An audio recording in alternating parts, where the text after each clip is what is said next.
महात्मा बुद्ध को एक सभा में भाषण करना था। जब समय हो गया तो महात्मा बुद्ध आए और बिना कुछ बोले वहाँ से वापस चले गए। तकरीबन 150 लोग वहाँ पर उपस्थित थे। बुद्ध बिना कुछ बोले वहाँ से चले गए। दूसरे दिन फिर से महात्मा बुद्ध के भाषण के लिए लोग एकत्रित हुए, लेकिन इस बार संख्या 150 से घटकर 100 हो गई थी। महात्मा बुद्ध फिर समय से आए और बिना कुछ बोले फिर से वापस चले गए। अगले दिन फिर से यही घटना घटित हुई। भाषण का समय हो गया, महात्मा बुद्ध आए और फिर वापस चले गए, लेकिन इस दिन संख्या 50 से कम थी। तीसरे दिन हुआ, 60 के करीब लोग महात्मा बुद्ध को सुनने आए।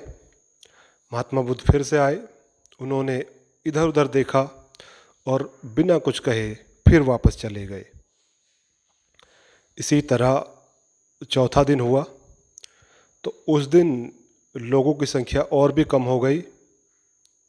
महात्मा बुद्ध उस दिन भी आए और बिना कुछ बोले वापस चले गए। नेक्स्ट दिन होता है 5वां दिन। उस दिन लोगों की संख्या मात्र 14 थी।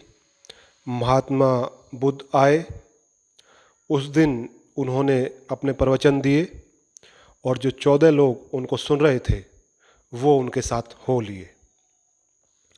इस 5 दिन की घटना को देखकर एक व्यक्ति ने महात्मा बुद्ध से पूछा, आपने 4 दिन कुछ नहीं बोला महात्मा, इसका क्या कारण था? तब बुद्ध ने कहा, मुझे भीड़ की आवश्यकता नहीं है, मुझे काम करने वाले लोग चाहिए। यहाँ पर वही टिक सकेगा जिसमें धैर्य है, और जिसमें धैर्य नहीं है वह इस मार्ग पर चल ही नहीं सकता है। जिसमें धैर्य था वो टिके रहे और जिसमें धैर्य नहीं था वो चले गए। केवल भीड़ ज़्यादा होने से कोई धर्म नहीं फैलता है, समझना चाहिए। तमाशा देखने वाले रोज़ इधर उधर ताक झाक करते हैं, समझने वाला धीरज रखता है और सुनता है और चीज़ों को समझता है। कई लोगों को दुनिया का तमाशा अच्छा लगता है, समझने वाला शायद 1000 में से ही 1 या 2 होता है।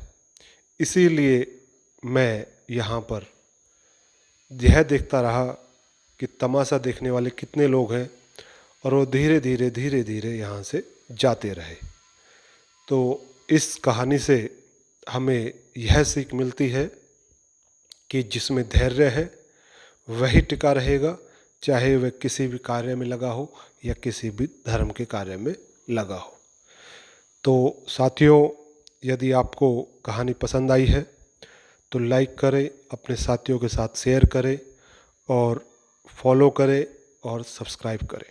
धन्यवाद।